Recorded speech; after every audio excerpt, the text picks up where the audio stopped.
These are supposed to be Holy lined up. crap! I know, I'm surprised it was still able to drive like that. Customer had texted me that his mother-in-law's car had something wrong in the front. I had come to check it out the night before and was presented with This is this. pretty bad to me.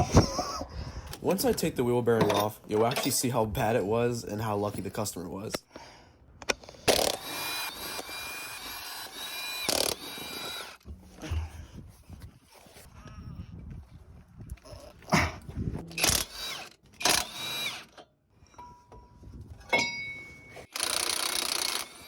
Easy peasy. Nice.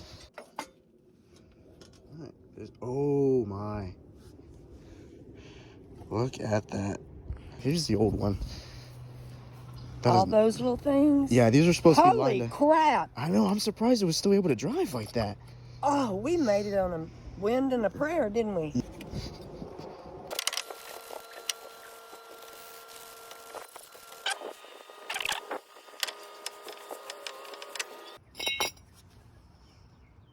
So as you saw, the wheel bearing was pretty hammered, but luckily that was the only damaged part of the car. And if you are wondering, it was on a 2014 Chevrolet Tahoe Z71. There we go, nice.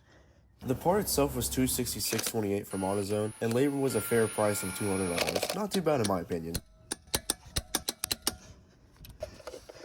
As always, appreciate y'all for watching, and follow for more.